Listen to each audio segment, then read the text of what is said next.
By the time the party got into governance, and the issue of affirmative action, which was decided at a convention in Babono after the Labour Party won the election. And I will tell you, and I've always said it, Dr. Anthony opposed the decision of affirmative action. But he was outvoted in the audience by the delegates. Can you explain to us what you mean by affirmative action in that particular context? Affirmative action was that now is our time, and all the work should come basically to Labour Party supporters. The UWP have had their time, and now the country belongs to us, and we are, you know, things to that extent. And you could have heard the expressions. And I respected very highly Dr. Anthony's position at the time to say that we cannot do this. We won by a 16-1 majority, which means practically the whole country supported us. My disappointment came when he ended up, while he did not support it at the convention, but the actions of the party afterwards supported affirmative action in the manner in which governance was carried out. Did he make those pronouncements publicly as to it being, you know, it's all about labor now, that sort of thing? He never made a public pronouncement on that. Mm-hmm. At the meeting, he opposed it. But I was close to what was happening, being the president of the Minibus Association, and I could see the actions and where it was leading to. And I knew that from then, the country was headed in the wrong direction. It was challenging because coming into government at the time had its own challenges, because you had challenges within the banana industry, and a lot of it had been stemmed from the actions of the Labour Party leading up to the elections of 1997. Can you say right now that you made a wise decision to enter the political fray? Are you satisfied? Because obviously you were not happy with what was going on at the time. So since you've been a minister, have you tackled those issues you felt strongly about, when you decided to enter the political fray? I have attempted to tackle quite a few of them, but we are nowhere close to where we need to be, Andre. So to say that I'm satisfied that we have accomplished what we need to accomplish, we are not close to there yet. What do you think is holding most governments back? Is it the opposition? No, I wouldn't say it's the opposition. We need a different mindset in St. Lucia in order for us to be more successful. There are basic things we can do for ourselves that we need to do for ourselves. I believe that we need to get a higher level of productivity, and that was one of the challenges that I had working for people, why I ventured into self-employment rather than working in an establishment or holding a job. And I can tell you, even as a minister, government is the most frustrating place I've ever had to work. It takes so long to get anything done in government. I feel that it's a complete waste of time, the processes and everything that we go through. And people tell you it's for transparency and it's for accountability. But if I have to be the one to determine whether I was transparent or accountable, what accountability is that?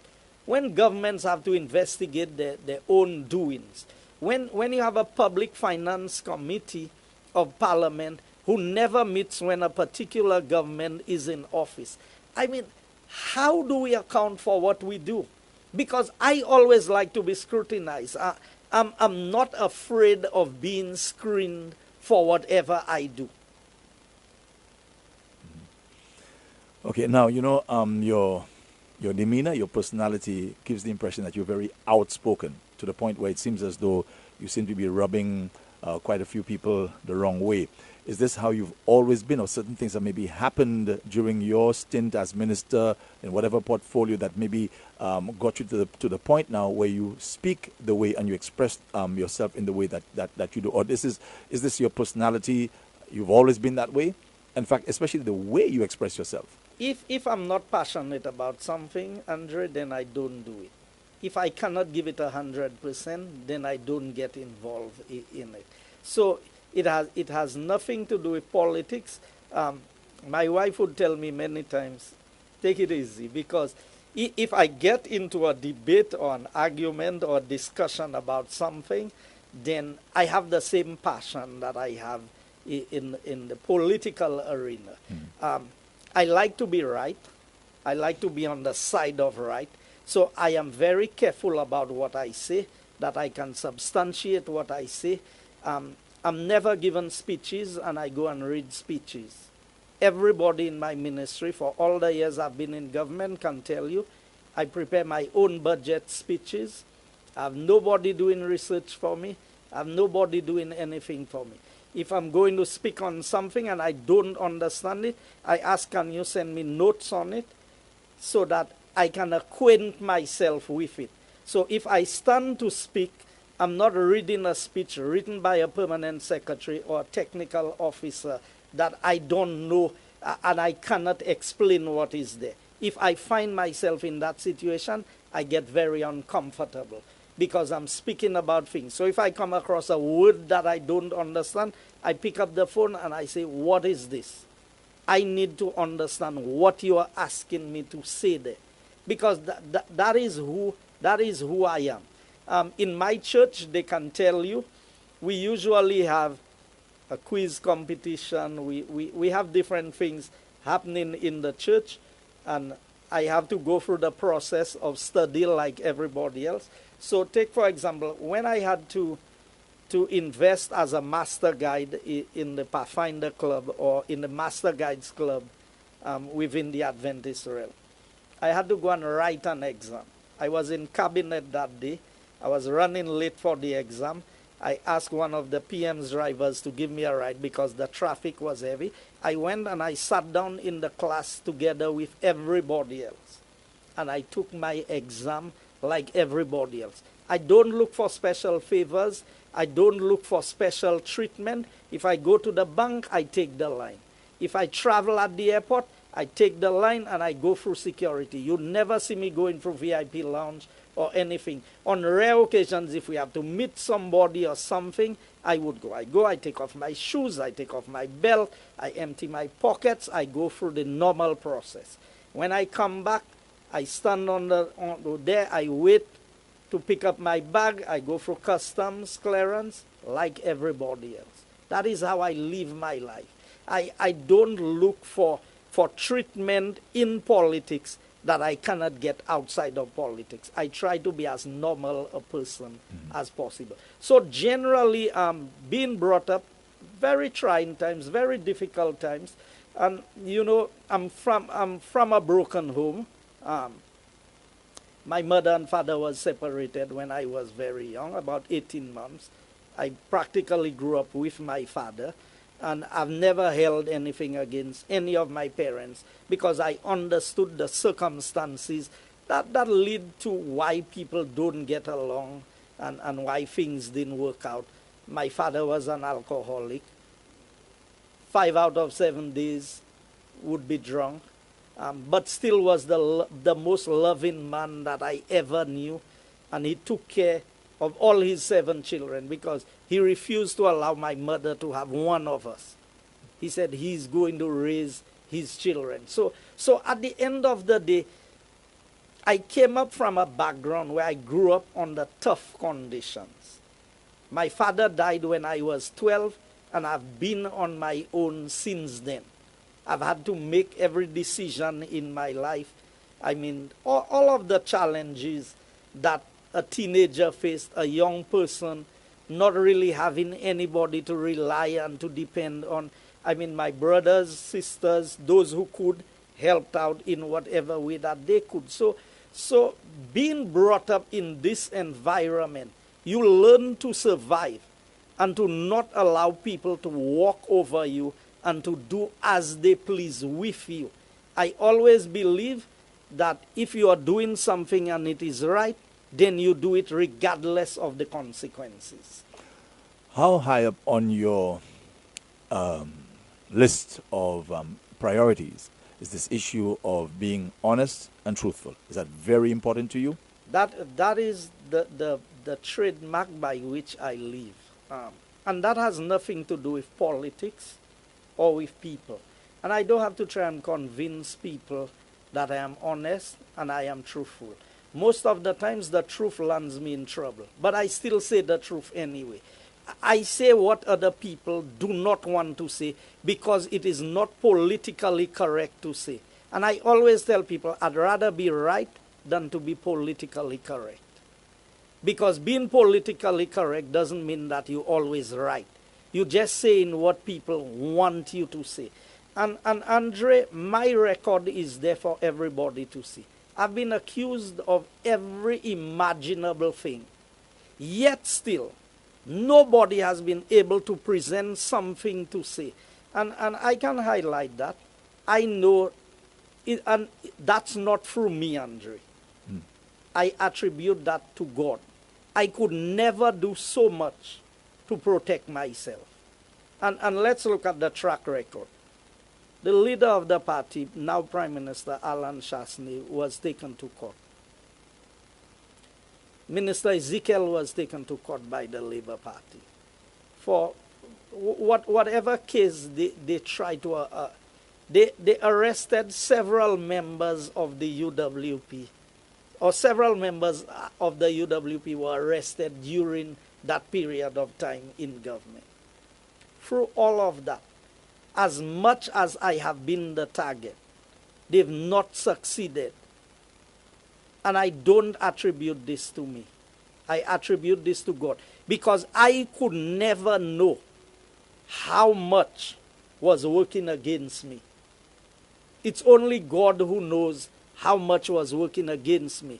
But the difference is I've always depended on God. I've always prayed.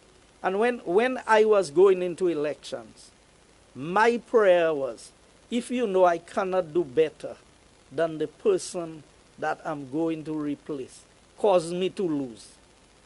That was my prayer to God in the situation. So that, because I don't want to be in politics just to be in politics. If the country is running well, as a private business person, I was doing well enough in private sector. Once the economy is running properly, the country is running well, then I don't have anything to worry about. I can make a comfortable life without all the pressures that comes with politics. So at the end of the day, I was comfortable in that environment. And so when people accuse me of all the things, they said I had farm in Canada. It is so easy for the government, when they came into office, to go in and explore and know their exchange of information with governments. They said I had accounts wherever. They hired one of the most expensive fraud investigators in the world, in the person of Robert Lindquist. Paid in excess of $3 million. Every phone call that I made, every email that I sent. And you see, as I'm here speaking to you, my secretary has the password to my email.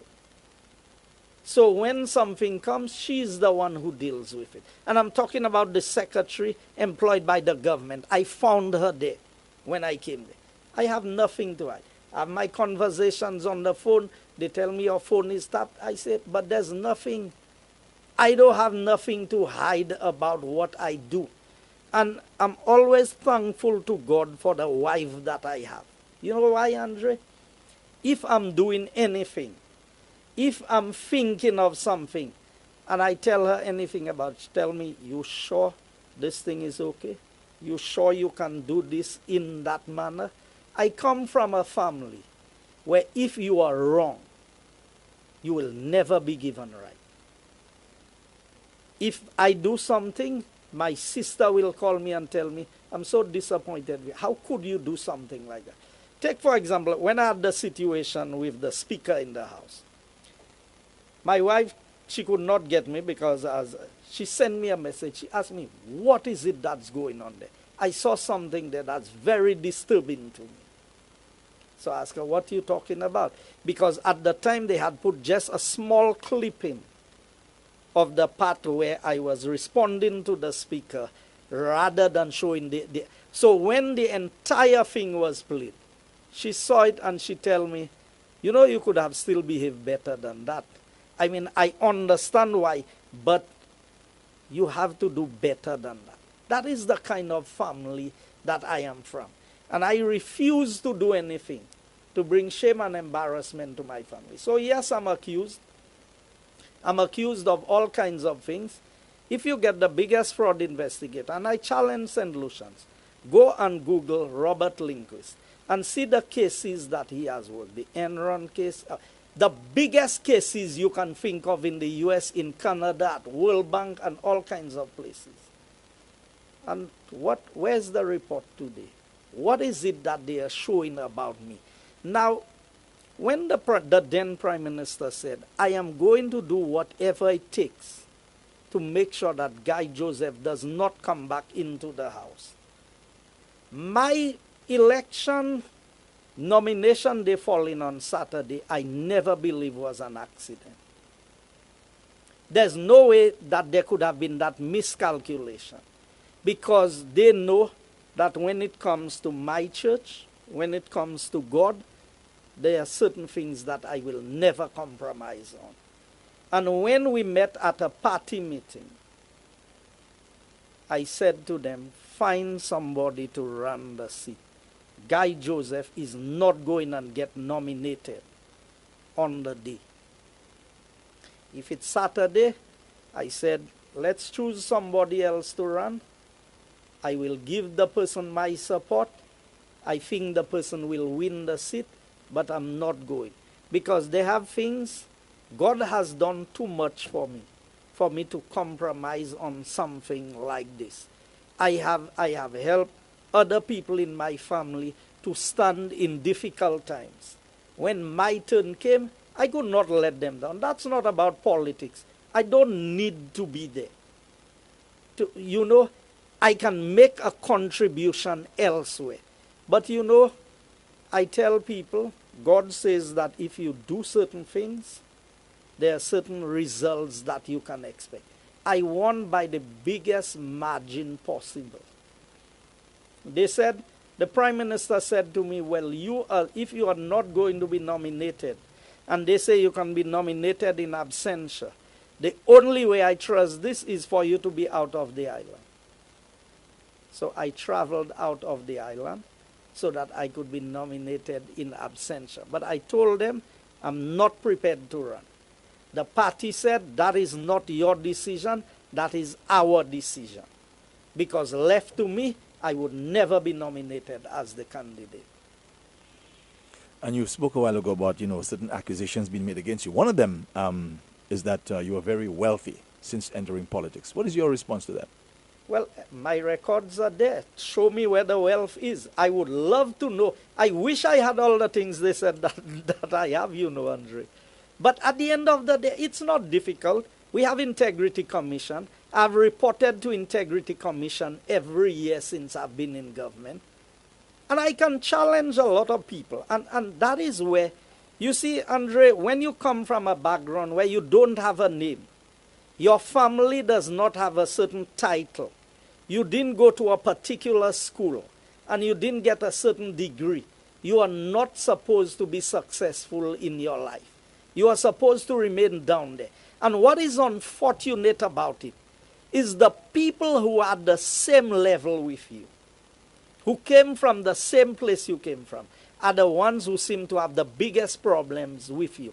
It's like in St. Lucia, you are not supposed to be successful if you didn't steal, if you didn't make a bauble, if you didn't deal drugs. I have a track record of everything that I have done. I've done everything legitimate to earn money.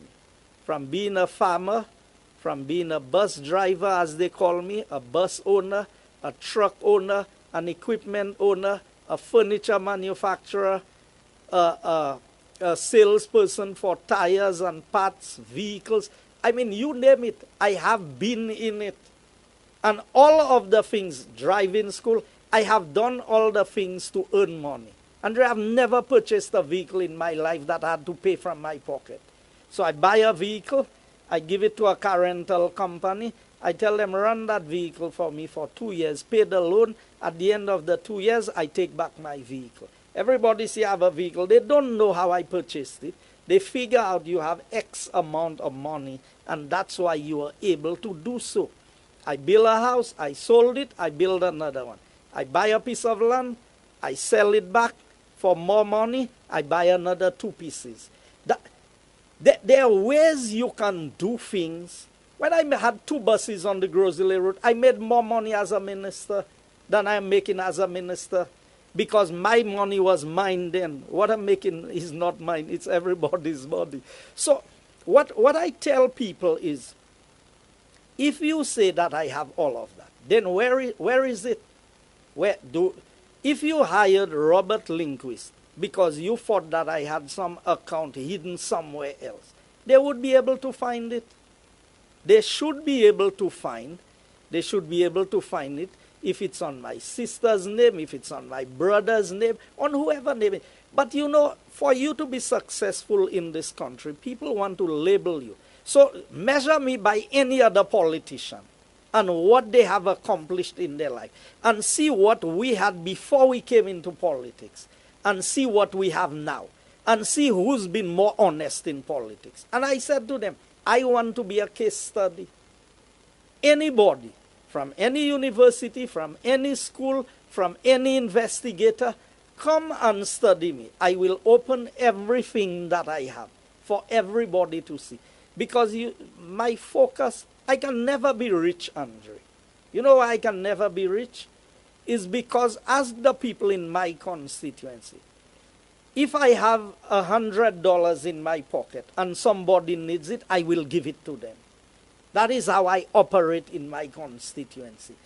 I deal with people every day. I do things to help my constituency because they mean more to me than how many pants can I wear? How many shoes can I wear? How many shirts can I wear? How many vehicles can I drive? How many houses can I live in at the same time? I always want to live comfortable, but I never want to be rich. Now, the issue of you being outspoken, a lot of people are saying that you seem to be the one who's the most vocal on a number of troubling issues, controversial matters. And one of those is this issue of the St. Jude Hospital project. So can you just, go for a timeline for us, and tell us give us the history of the project and leading up to where we are right now. Andre, it is so sad that this is where we are with St. Jude. And I am disappointed with myself that as the minister who inherited this project, that I've not been able to do more than has been done. And I'm not saying this. This is not cheap political talk. This, for me, goes to the core of who I am. I believe in performance. I believe that at the end of every day, I need to measure my accomplishments. What have you done? Was your day successful, or did you just pass the hours? Were you able to accomplish things that you can be satisfied that you had a productive day?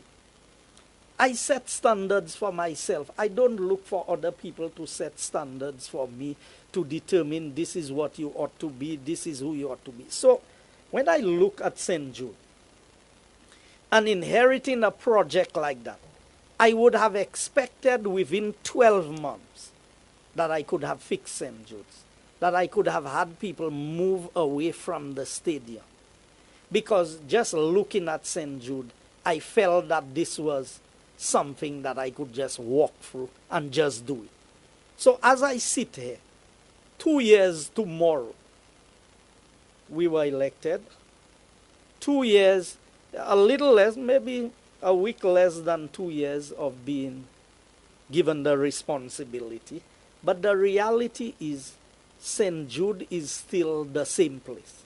Now, unlike other people who had all the time to do it and did not do it, I take no comfort from that. There's no comfort for me that Labour Party could not deliver St. Jude after 5 years. So I feel bad. that I will be compared to them in the delivery of St. Jude because it looked like it's going to take us 4 years to do so. So I feel bad about that. I feel that as a government, and that's not just my feeling, that's the sentiments of the cabinet. Because that is a matter that comes up at every single cabinet meeting. Where are we? What is happening? How are we moving on this? Because let me tell you, St. Jude Hospital has a major influence on the next election. It will have a major influence. So you think as a sitting government we are not aware of that? Now, we can make a political decision or we can make the right decision. A political decision is not always the right decision. It may be the popular decision with the people, but it is not necessarily the right decision. So, we inherited St. Jude, and we allowed the work to continue. But I realized there was no progress. When I looked at the reports, the completion time and everything, I realized there's no way St. Jude can be completed. And then I started getting reports of problems with this, problems with that. That is when, and anybody can go and see, based on the record, St. Jude was scheduled to be completed in August, September of 2016. We won the election in June. And the work went on through part of 2017. So we did not stop the work. Then we realized that on an assessment that the hospital was about 50% complete. So we said, but if this is the case, I need to understand. So we are asking for designs for the hospital to know what to do. Only to find out that the first set of drawings for St. Jude was submitted in March of 2016 to the Development Control Authority and was not approved. How do I, as a minister of government, charged with that responsibility, come in and carry out that function without being aware? So that is when we commissioned the technical audit. We did not commission a financial audit because we were not going after anybody on this thing. We wanted a technical audit to inform us on what to do to finish the hospital. That is what a technical audit does. It assesses where the building is, what is happening, what changes you need to make, what are the areas you need to focus to be able to finish or complete the hospital to an acceptable standard. But it was the technical audit that revealed all of the problems that we envisaged that we did not know existed. And as a result, we had to go back to the drawing board now to make a determination on what to do moving forward. So what were those issues? The issues with, according to the papers that we got, a level 4 hospital is what was being designed. The hospital did not meet half of the requirements to be a level 4 hospital. Now, a level 4 hospital is what a general hospital would be.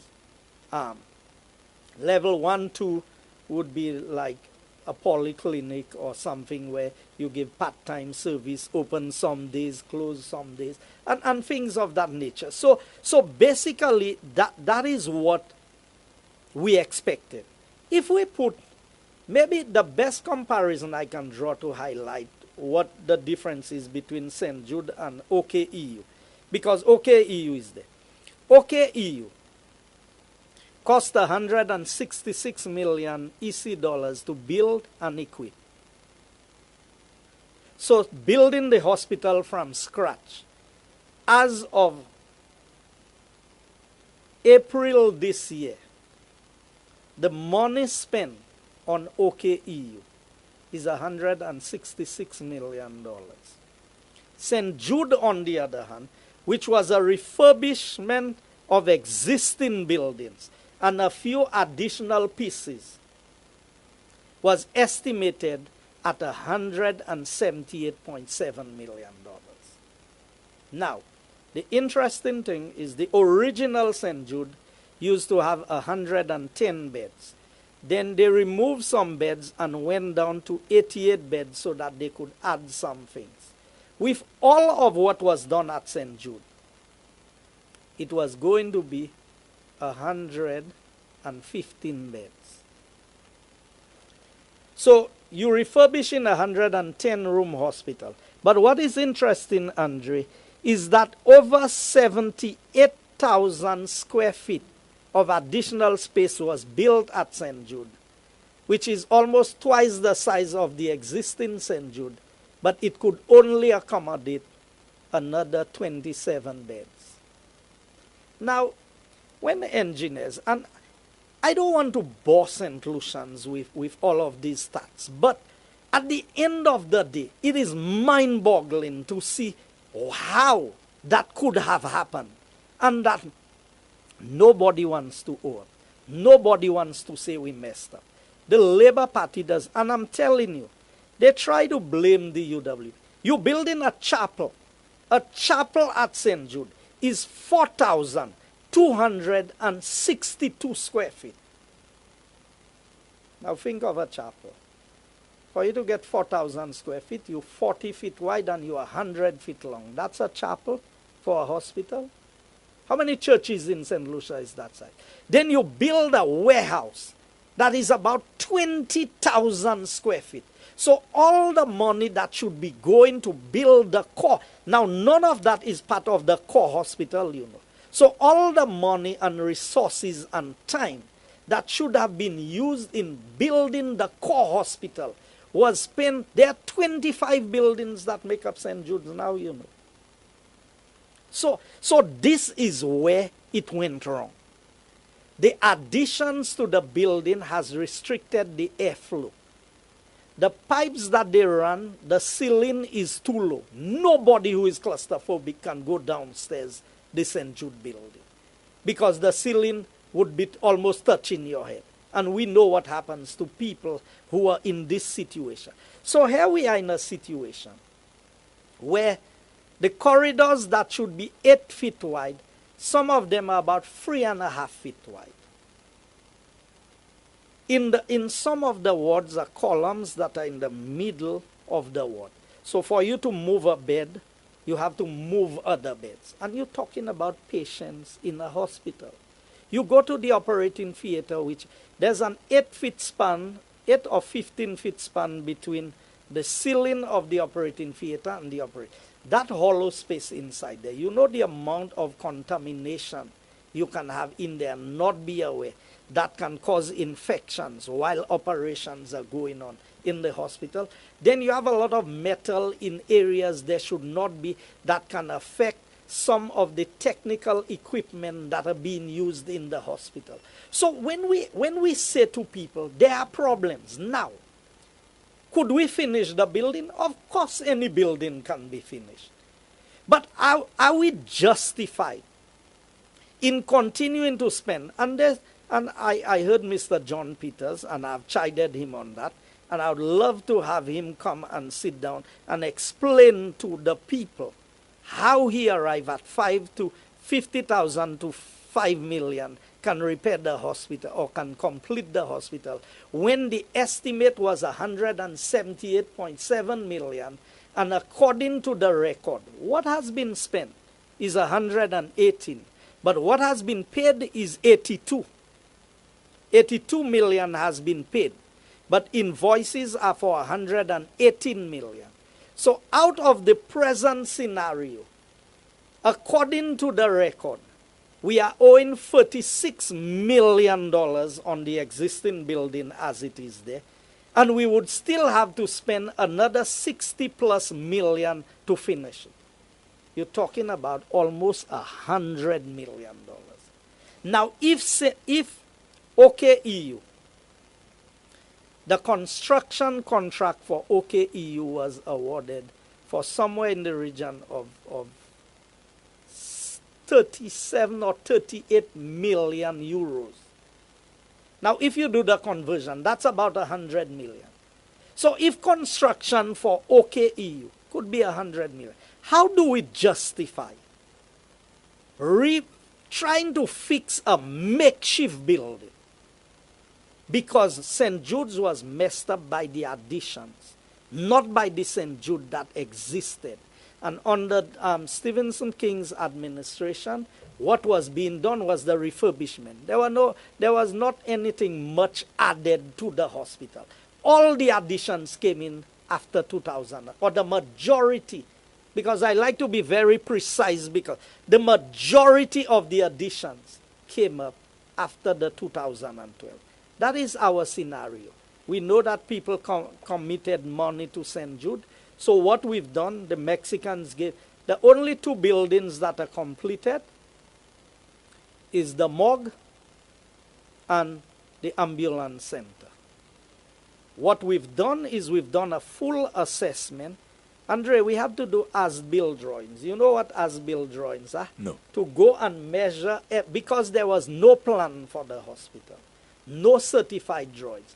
For us to submit something to DCA, we have to do the as-built drawing. That means you have to go and measure every wall, every piece of flooring, measure the thickness of the wall, try to estimate, evaluate what type of construction method was used. You have to now, it's much more complicated than going and draw a plan from the beginning, because you now have to go and do all of the drawings as the building is, then propose the alterations and do the designs for the alterations of the building. And the first page of the contract that was issued says that there must be approved drawings. And government departments have to be held accountable. You mean nobody in planning knew that that size of, that magnitude of work was going on at St. Jude's? These same people go, and when a poor person is building a little plywood house, they find themselves there and they stop and they say, break down everything that is there. Because I saw somebody putting a roof over a container, a 40-foot container, and planning stopped them and said, you have to take it down and bring it back to its original place. Yet still, for almost 8 years, St. Jude under construction, knowing that there is no plan. Nobody took a step. If somebody had taken a step, if one department of government had taken an appropriate step to say we need to know what is going on, we would not be in this fiasco that we are in today. Well, you made the announcement that the construction or the project will continue at its current location, the St. Jude project. So now, what are the long-term plans? I can give you the short term. The long term is for the PM to speak to. The short term plan is we've done the assessment. We've identified all of the back of the office services that we can fit into some of the buildings. We can use the dialysis building. We can use the warehouse. We can use the ambulance center, the morgue, the oxygen center. Because of its location, the oxygen plant that was established had to be about 50 feet away from the building. But it's too close to the building. So I don't know, based on the relocation of some of the services, that we may be able to use it. So what the engineers are doing now is to redesign everything for us to say, look here, this building can fit into that, that one can fit into it. Where we have the biggest challenge, operating theaters and the wards, because we have an air circulation problem because of how they added the pieces to the existing St. Jude. And you know, with all the mold infestation we have in new building, I mean the new building in the new financial center building is infested with mold. A number of times we have to send the staff home to be able to clean up the building. My office itself is infested with mold several times. When all the staff are out at home, I'm sitting in the conference room trying to get some work done. That is, so can you imagine having a hospital with air circulation problems that have been identified from the inception? that we complete it as is, and then you have that problem. You know, mold infestation and hospital and wounds and getting into people and affecting them. That is deadly. Nobody will remember, Andre, 5 years from now, who started the fiasco, who led it to. All they're going to remember, we elected this government and we expected them to fix the problem, and look at the disaster they have created for us. That is what we are going to get. And that's why I told the Prime Minister, if the portfolio has to be taken away from me, let it be. Whatever it is, I am not going to make a bad decision about St. Jude just to give in to political pressure or for pressure being applied. And I want to say something about the Medical and Dental Association. Just before you say that, I know the opposition until recently was saying they do not want half of any hospital. They want a full hospital. How do you respond to that? I will tell you, Andre, I want to ask every St. Lucian, you think the Labour Party really want the UWP to finish St. Jude? That is how I measure what I hear. The Labour Party, deep down inside, would be rejoicing to come back to the next election and know that the UWP was not able to finish St. Jude. So that can be a part of helping them to win the next election. So I know genuinely they don't want us to finish it. Maybe for the sake of the people, they would like to know that the hospital is finished. But for politics, so when they say finish St. Jude, if they were so determined, I can tell you, some of the MPs who live in the South never went on the St. Jude site. And I know that for a fact. During the 5 years of construction, other than on an official visit. Andre, when I became the minister, every time I went down to Vieux-Fort, I passed on the St. Jude site. The contractors who were still working there can tell you they saw me more often for the short time that they were there and I was in government than other ministers who were in government long before me for the whole 5 years. Because any project I'm in charge of, they can tell you, if they're building a drain, they see me there. If they're doing a road, they see me there. Whatever, because I don't want people to tell me. I told you, I like to be factual. I like to be right. So I don't want to go and make pronouncements. And because you told me that, I went and I said that, and then tomorrow I'm finding out it's something else. I don't operate that way. What do you think the opposition is saying about this, half a hospital? Why are they saying so? But we are not going to have half of a hospital, Andre. We are going to have a full hospital. What we said is we are going to capitalize on what we can use from what is there, and we are putting down a new building together with what is there already to house the operating theaters and some of the wards that we cannot accommodate, because we are struggling with the hospital as it is to get 70 beds, Andre. With all of that money that is spent, the hospital used to have 88 beds.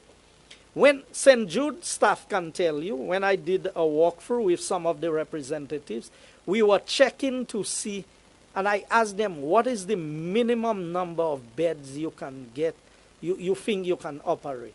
And they said 70, and then they said, okay, if you can give us 60. And we went through room by room trying to check which ones we could complete. And we were struggling to get 60 beds in what was there, in what is the acceptable part of the facility. That's the reality. It's easy for people to label and say all kinds of... A hospital is not a house.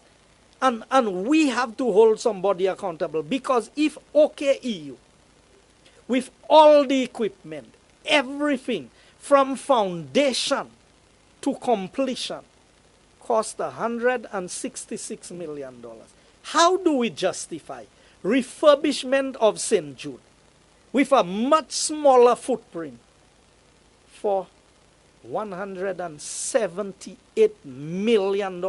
And as St. Lucians, we want to accept this, and we want to say, because that's why the Labour Party is just saying finish the hospital. Because if the hospital is just finished, the level of exposure they would have would not be the same. Now, that's not why we are not finishing the hospital. The issues that are there are real issues. And we must deal with them. We are the government. When you say holding, well, I don't know, people accountable, are you talking about what's contained in that audit? No, the technical audit does not, it just informs you of what happened construction-wise. It was able to highlight some double payments where people were being paid under the St. Jude project, but they were also being paid under a separate project. It highlights, and Andre, I don't speculate on things, but the people in Viewfort know more than we do. So what do you say about... let me make that point. The people at people who live in the area have approached me and told me the trucks came in during the day, loaded with material, and went out by the evening loaded with the same material that they went in. And I'm sure maybe on some program, the people of Viewfort can tell you they are aware of a lot of the irregularities that happened at St. Jude. I will highlight something. We were paying insurance for $95 million for St. Jude, which was nowhere close to being completed. So we were paying for all of the supplies for St. Jude that was stored up in the north. So it meant that we were paying insurance, but if something happened, we were not getting any coverage. So when we went and collected all the stuff for St. Jude, and we brought it to the warehouse that belongs to St. Jude, it's because insurance premiums had been paid for these things, and they were not covered where they were. You know, how can you be so careless and so reckless? Some of the furniture took termites. By the time we went to get it, it had termites. A lot of the equipment for the hospital have spoiled. The defects liability period has run out.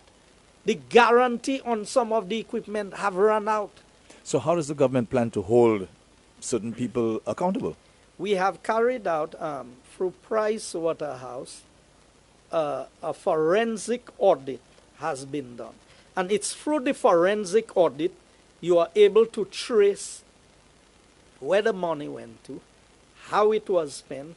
So it picks up all of the details of the financing aspect of the project that a technical audit could not pick up. Because it is from what we saw from the technical audit that informed us that there needs to be further investigation to find out what actually transpired. So this forensic, the forensic report, will that be made public? I would assume at some point it will be made public.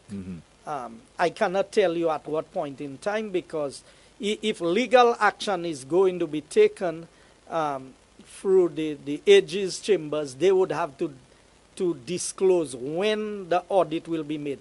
What I can tell you is that the final report of the technical audit was tabled at Cabinet a week ago, and then the technical people from the ministry would be available to now, because government has officially accepted the findings of the technical audit. And now they would be in a position to disclose all of the findings of the technical audit as the final accepted report by the government.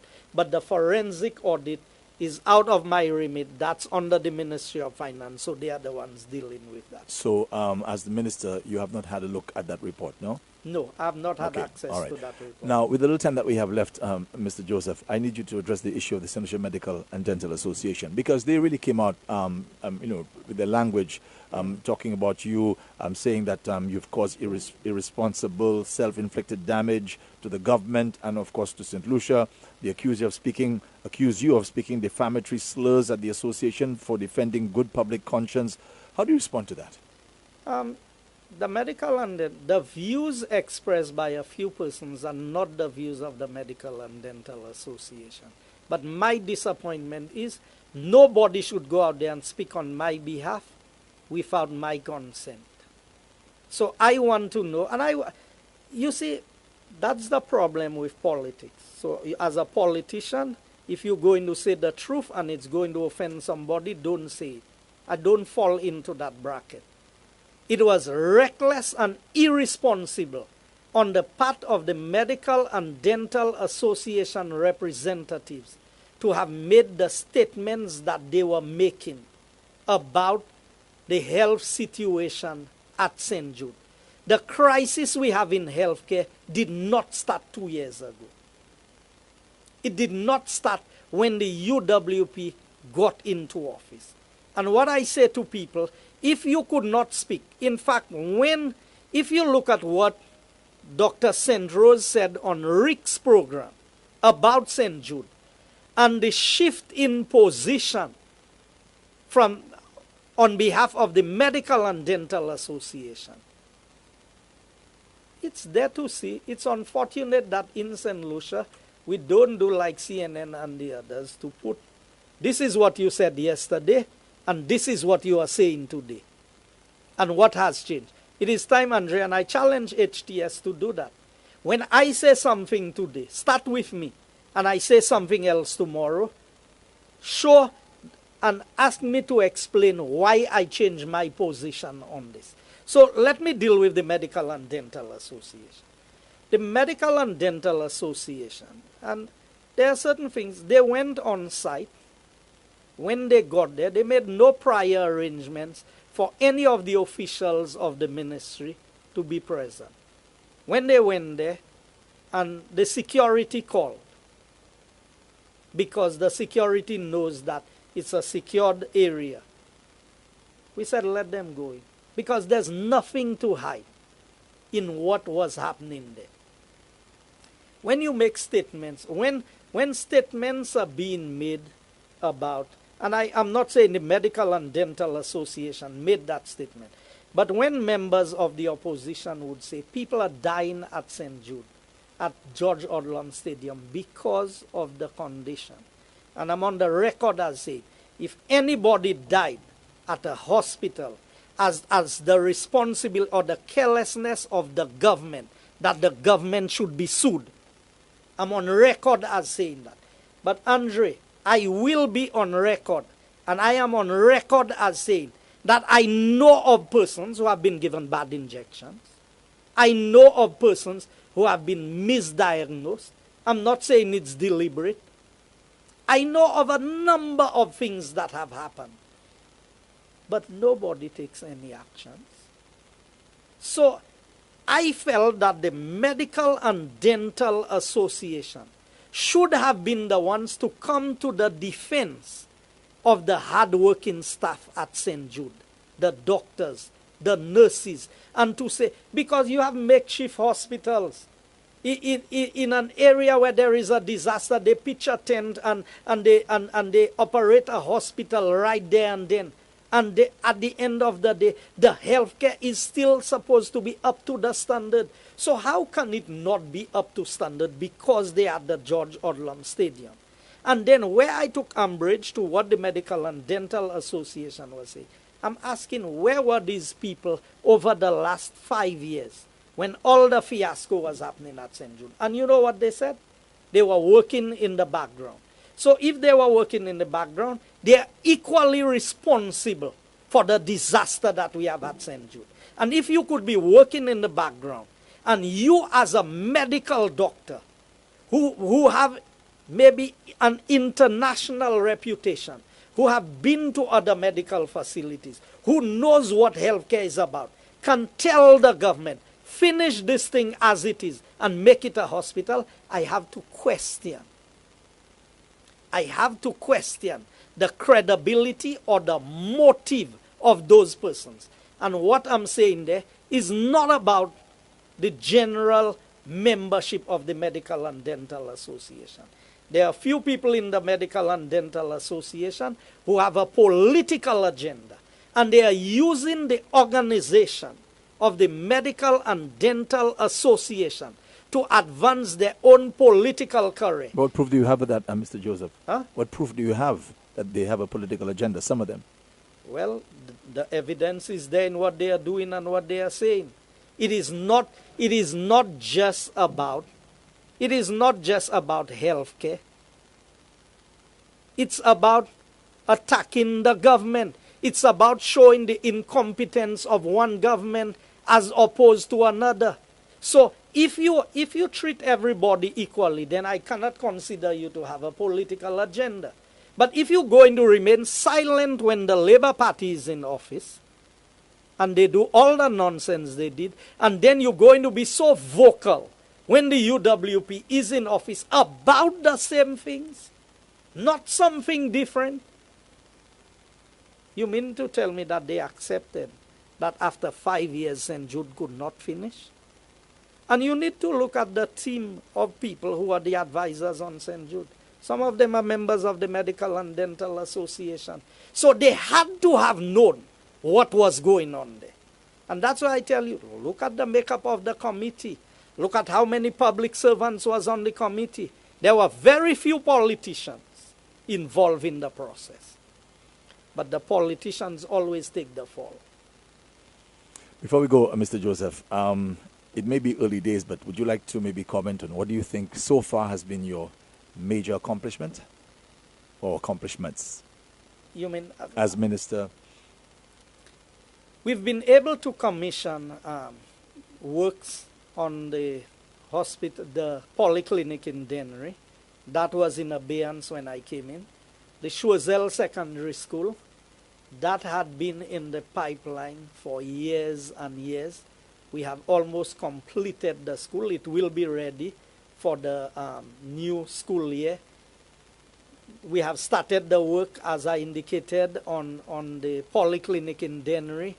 We have been able to identify lands for the relocation of the Soufrière Hospital, and we have the preliminary drawings for the Soufrière Hospital in place.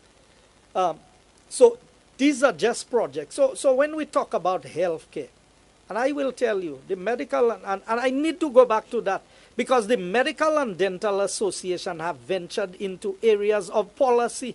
They are now telling the government that the government should reintroduce VAT at the 15% to finance health. So, I mean, how do you get involved in this type of discussion, and what government should tax and what government should not tax? Because they feel that there are plans to privatize both the OKEU and St. Jude. So they're saying instead of privatizing, you have these other options that are available.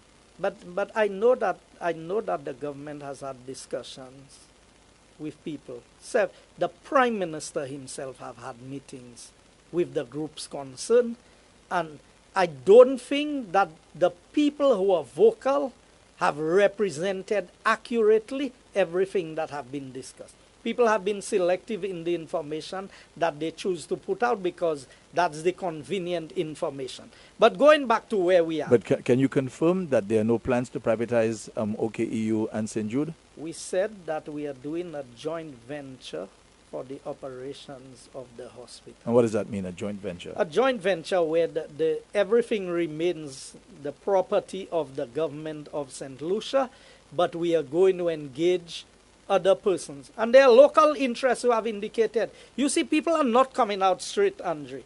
Now, as a government, we have information that we cannot disclose because it would come across as a breach of confidentiality.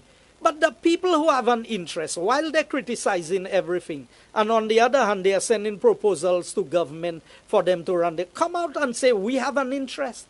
Come out and say, we want to run the hospital. Give us a chance to run it also.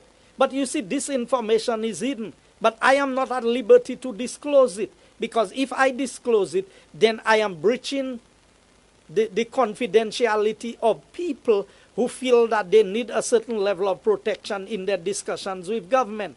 But on the other hand, they go out and they say something completely different. But I tell people, everything in time, we will know. Going back to your original question. Yes. And you have 2 minutes. Yes, Andre, it's 2 years since we came into government. And if you follow the discussions of the Labour Party, there's no discussion about the economy. You know why? They have diverted attention because it's a fact that the economy is doing better. The business people will tell you that.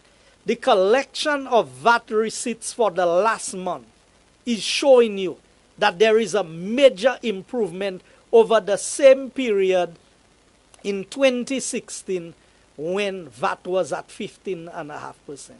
So that's a clear indication that there's more buoyancy in the economy. We have accomplished the promise of 5 to stay alive in being able to do this. We have seen a reduction in the unemployment numbers, and we have also seen a major reduction in underemployment. We have seen a major improvement in the road network.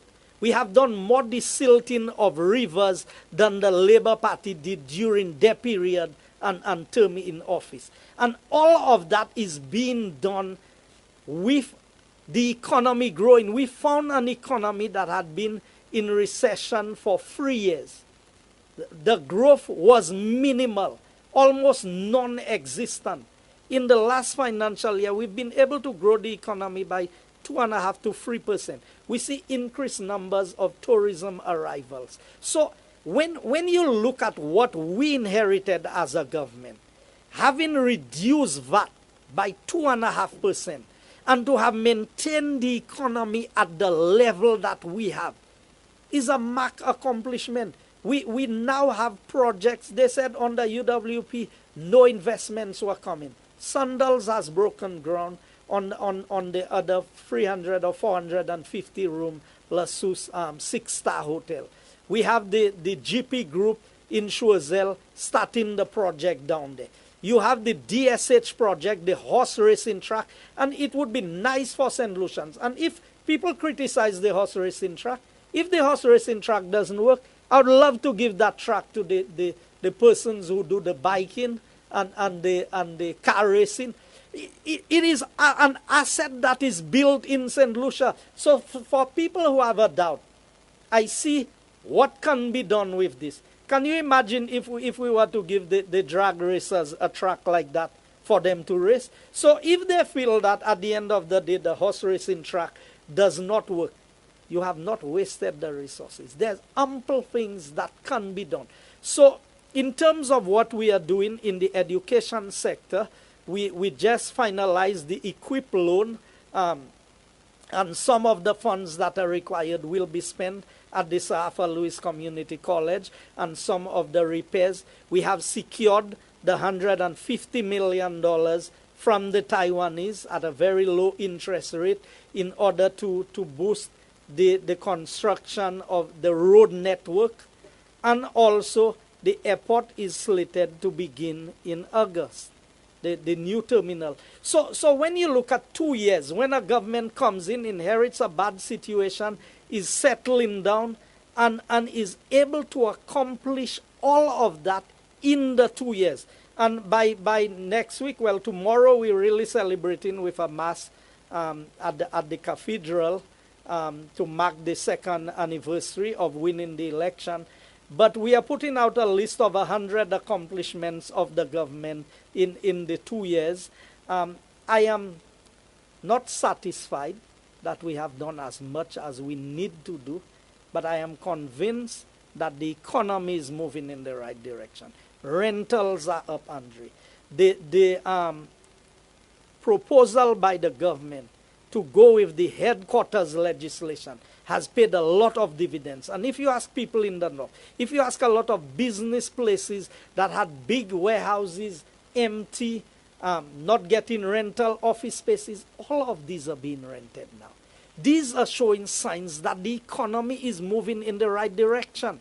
And that is why the opposition is trying their best to move away from the discussion of the economy to focus on other things. Any idea as to when the Prime Minister will be making an announcement, an official announcement on the whole St. Jude issue?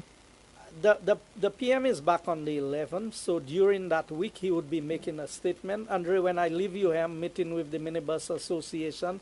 You know the adjustment in the fuel prices. Mm-hmm. The minibus drivers have their own concerns about the increase, and we are having a discussion with them to make a determination on the way forward, whether we are considering an increase in bus fares or some kind of subsidy to help offset. So that is the discussion we will be having this morning. The meeting is taking place at the Ministry of Infrastructure conference room with all the representatives of the association around the island. So that's where I'm going from there. And I rather suspect you're going to be late. Yeah, they expect me at 10:30. So Okay, Mr. Minister, thank you so much for taking that. I wish we had time to take some calls, but we'll have to maybe do that another time when you can come by. Andre, I'm available at any time. I like the calls because I like Yes. the engagement. I just want to take this opportunity to really thank the people of Castries Southeast and to let them know that we need to take all the precautionary measures during this time period, knowing that we are in the hurricane season and how much Bexon is always affected during that period of time. But I continue to thank the staff of my ministry and everybody and my colleagues for the level of support that I receive every day. Thank you, Mr. Guy Joseph, Minister for Economic Development, Housing, Urban Renewal, Transport and Civil Aviation. Thank you very much. Thank you, Andre, for having me. My pleasure. Contact Lucia before trimming or cutting down trees that